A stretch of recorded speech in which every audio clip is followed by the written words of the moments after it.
Okay, so Kyoto. When you think of Kyoto, you probably picture temples, right? Maybe those serene gardens. Absolutely. That's the classic image, the heart of traditional Japan. But is that the whole story? Is it just like a pretty postcard? Or is there something, much deeper? Well, that's what we want to dig into today. There's definitely something more profound going on. Right. Welcome to the deep dive. We basically take all the info out there, the guides, the videos. The source material. Yeah, and distill it down, really, to what you need to know. And today our focus is squarely on Kyoto. Our goal is pretty straightforward. Give you a genuine understanding of Kyoto, kind of a shortcut to feeling, well, truly informed. Right. We've spent time with the Japan National Tourism Organization's official guide and also a really thorough video transcript about traveling there. Exactly. So we're not just listing off attractions. We really want to unpack what makes Kyoto tick, what makes it so special. Highlight those experiences that really matter and maybe cover some of the practical things, too, for a visit. Yeah, think of it as getting a richer, more, nuanced view of Kyoto's incredible history and culture, but without getting totally bogged down in details. Okay, sounds like a plan. So let's start with that big question then. Beyond the beautiful scenery, what is the essence of Kyoto? Well, I think the first thing that really stands out is its profound historical weight. I mean, it was the imperial capital of Japan for over 1,000 years. That's huge. It's not just a footnote in a history book. Not at all. It fundamentally shaped the city's identity, and what's amazing is how much of that legacy is still tangible today. You really feel it. But it's not just about, old buildings collecting dust, is it? Right. No, definitely not. Our sources really hammer home this idea of Kyoto as the cultural wellspring of Japan. Yeah. We're talking about this incredible concentration of temples and shrines, sure, but also the origin point for so many Japanese arts, tea ceremony, calligraphy. The kimono. Exactly. It's like the cultural DNA is just packed in there. Precisely. And it's very much a living culture. That's something the JNTO guide emphasizes. Sorry. Well, these traditions aren't just museum pieces. They genuinely continue to shape daily life for the people who live there. Take the machiya, for instance. Those traditional wooden townhouses. People still live in them. Wow. Yeah, blending centuries of history with modern life. It's a really powerful symbol of that continuity. That really is something. And it's not just human creations either, is it? Both sources go on about the natural beauty. Oh, absolutely. The nature that surrounds and sort of weaves through the city. Some of the famous cherry blossoms in spring. That incredible autumn foliage. It's like the seasons themselves are woven into Kyoto's cultural fabric. Yeah. And the video made a good point about how the city manages to blend this historical architecture with, the needs of modern life. Right. It's not frozen in time. No, it's a vibrant, working city where the past and present coexist in a really fascinating way. So it sounds like Kyoto really has this broad appeal then. The video mentioned it pulls in everyone from history buffs, culture enthusiasts, foodies, nature lovers. It's not just for one type of person. Exactly right. And the JNTO guide reinforces that. It points to things like the big yearly events, the Gion Matsuri, Ah, yes, the first the unique culture of the Hanamachi, the geisha districts, which is still very much alive. Even those little Jizo statues you see everywhere. All right, those little statues. They're all part of this ongoing vital tradition. So these aren't just things for tourists to look at.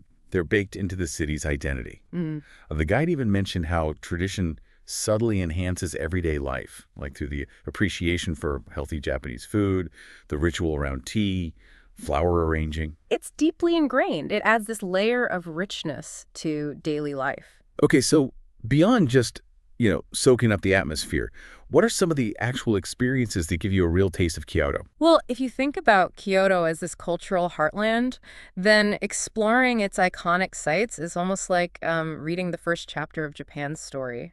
Makes sense. Both sources definitely push temple and shrine hopping. You really have to see the Golden Pavilion, Kinkakuji, gleaming gold, yeah. And the thousands of red gates at Fushimi and Aritaisha, that's just breathtaking. Right. And Kiyomizu-dera with its famous wooden stage, and the garden at Arashiyama Tenriji. These places hold so much history and meaning. Those are the big hitters, the ones everyone knows.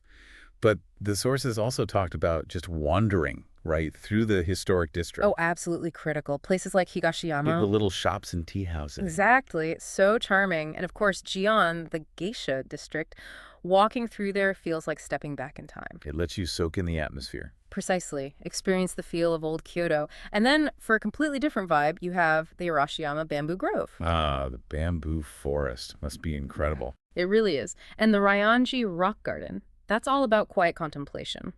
And the Philosopher's Path for a peaceful walk. So a real mix of grandeur and these quieter, more reflective spots. Definitely. And the JNTO guide does a great job broadening the view, mentioning the natural beauty outside the main city center, too. Like where? Well, places like Kihoku and Miyama, the sandbar at Amanohashi Date, Oh, that sounds interesting. and the boathouses up in Ine in northern Kyoto, it makes you realize Kyoto Prefecture is much more than just the city itself. That's a really good point. It's easy to just focus on the central area. Yeah, the sources suggest going beyond the main tourist trails to find these, quote, unparalleled hidden gems. Okay.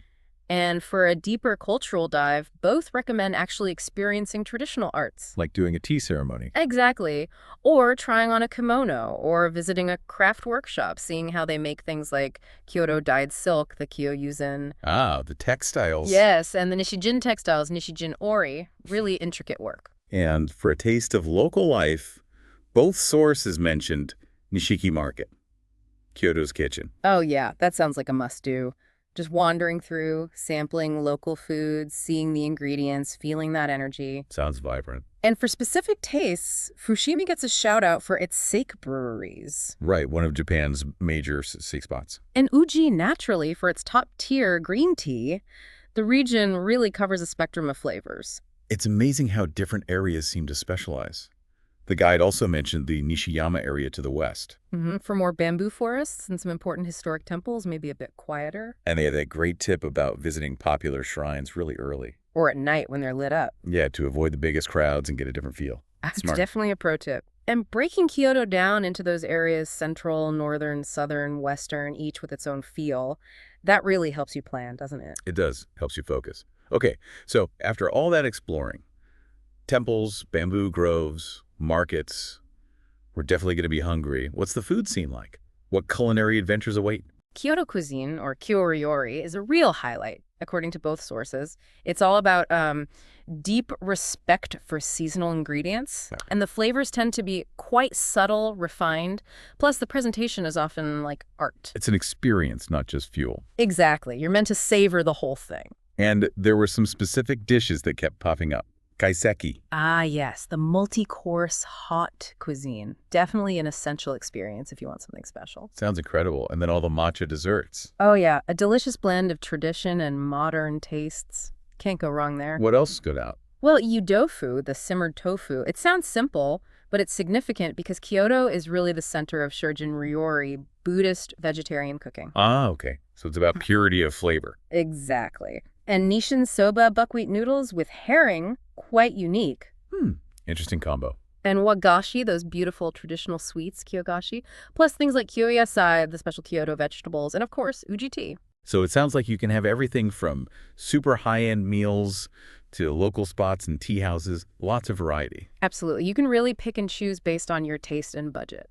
Speaking of budget, accommodation, where do people stay when they visit Kyoto? What are the main options? Well, there's a good range. For that really authentic Japanese experience, you've got the traditional ryokans. Japanese inns, right? Yeah. With the tatami mats and futons. Exactly. Often with an onsen, a hot spring bath. They tend to be pricier, maybe $100 USD a night and up, but the JNTO guide calls them an essential convergence of Japanese tradition and culture. So a real immersion. Definitely. But if you're watching your spending, there are plenty of hostels and budget hotels, too. More in the, what, $20 to $50 range? Yeah, something like that. And then you've got your standard mid-range hotels, comfortable, well-located, maybe $70 to $150. Okay. And what about those machiya houses you mentioned earlier? The traditional townhouses. Right, you can actually rent those. It offers a really unique stay, that blend of history and comfort. Price-wise, probably closer to the ryokans, $100 plus. Cool. And the video transcript had some useful tips on where to stay, didn't it? Depending on what you want. Yeah, it suggested Kyoto Station area for pure convenience. Makes sense. Transport hub. Gion and Higashiyama if you want that traditional atmosphere right outside your door. Right in the heart of it. And then the downtown area for easy access to shopping and dining. Okay, good options. So we've arrived, maybe via bullet train? Yeah, the Tokaido Sanyo Shinkansen gets you there easily from other big cities. Or you fly into Osaka, Itami, or Kansai International, about an hour, hour and a half away. Good links into Kyoto. Right, we've got our must-see list, figured out where we're sleeping, dreaming about Kaiseki. How do we actually get around Kyoto and maybe see some of those surrounding areas? Okay, getting around. Once you're in Kyoto, the sources really highlight the public buses. An extensive network, apparently. Seems like it. And they mention a one-day pass being a really practical buy for hitting the main sites. Good tip. What about trains within the city? There's a subway system, but it's only 2 main lines, so its coverage is a bit more limited compared to the buses. Okay. The JR lines, though, those are key for getting outside the central city. Right, for those day trips, maybe. Exactly. The JR San and Hansen line was specifically mentioned for getting to places like Amanahashide and Miyama. Probably need to plan those trips a bit more. Yeah, planning ahead for the longer journeys is definitely advised. Taxis are always an option, convenient, but obviously pricier. And bikes. Bikes got a big thumbs up. A great way to explore more leisurely, maybe find some hidden corners. I like the sound of that. And it's good to know about the direct buses from Kyoto Station to places like Ohara and Tatao, too. And northern Kyoto. And trains connecting to Yamashina, Fushimi, Uji, western Kyoto. The connections seem pretty good. And that little practical nugget about using coin lockers at the stations? Genius. Oh yeah, ditch the luggage while you sightsee. Makes a huge difference. Definitely. Now, Kyoto is obviously super popular, so responsible tourism must be a pretty big deal there. A very big deal. Both sources really stress the importance of being considerate towards the local communities, minding your manners. Respecting local customs. Absolutely. And the JNTO guide directly tackles the issue of, well, over-tourism or crowding in certain spots at certain times. What do they suggest? They actually recommend using tools like the Kyoto Travel Congestion Forecast map. Oh, cool. Like a real-time crowd checker. Yeah, and live cameras, too. Plus the usual advice. Visit popular spots early in the morning. Beat the rush. Or maybe explore areas outside that main central tourist zone to spread things out a bit. Makes sense. And there were some specific etiquette points, too, weren't there? Especially around Gion. Yes, very important. A definite no-no is stopping and trying to photograph Gaiko or Maiko, the geishas and apprentices in Gion or Higashiyama, without their permission. Right. Treat them with respect, not as tourist attractions. Exactly. If you want that experience, they suggest booking something formal, like at Gion Corner. Okay. And in Nishiki Market. The polite thing is to eat whatever you buy right there at the stall and dispose of the trash there, too. Don't wander off eating. Got it. What else? Smoking on the street is strictly prohibited. There are designated areas, and you can actually get fined if you light up elsewhere. Good to know. And just a general reminder, really not to trespass on private property or interfere with residents' lives, especially in places like Gion or around those Anun boathouses. Because these are real neighborhoods where people live. Exactly. It's about showing basic respect for the people who call Kyoto home. Absolutely crucial. Okay, so as we kind of start to pull all this together, Yeah. what are some of those absolute don't-miss highlights that really capture Kyoto's spirit? Well, you've got the obvious ones. The grand shrines, the castles, like Ninojo perhaps, just wandering the historic streets. Those are foundational. But the JNTO guide also specifically calls out Ohara, mentioning its mountain air, the autumn colors, the symbolic gardens there. Sounds lovely. And they circle back to experiencing a traditional Japanese inn, or ryokan. They see it as fundamental to understanding Japanese hospitality. Right, that cultural immersion again. And Kyoto cuisine itself makes the don't-miss list. That dedication to quality, season, artistry. Food as culture. Precisely. Oh, and the guide also points to those 4 alternative views of Kyoto. There are they again? Kyoto by the sea, woodland Kyoto, tea country Kyoto, and the Kyoto Otakuni bamboo groves. Basically encouraging you to look beyond the city center. Explore the diversity of the prefecture. Nice. Okay, beyond the big sights and the amazing food, what about local crafts? Things people might want to look for. Well, Kyoto Kiyomizu ware, that's the ceramics and porcelain from the Kiyomizu area, very highly regarded. Beautiful pottery. Then there's the Kyoto dyed silk, Kyoyuzen, known for its vibrant, intricate patterns, and Nishijin textiles, the woven brocades. Incredible craftsmanship. Even things like the Kyoto folding fans, kyusansu, are seen as these elegant traditional crafts. Lots to appreciate. And finally, timing. Does it matter much when you visit? Are there specific seasonal highlights? It seems like every season offers something special. Spring, maybe late April, May, you get the late cherry blossoms, the fresh green maples. Beautiful. Summer has riverside dining, cormorant fishing, the huge Gion Festival, fireworks. Lively. Autumn is famous for the foliage, obviously. Harvest Moon festivals, great hiking weather. Classic Kyoto autumn. And even winter has its charm kabuki performances.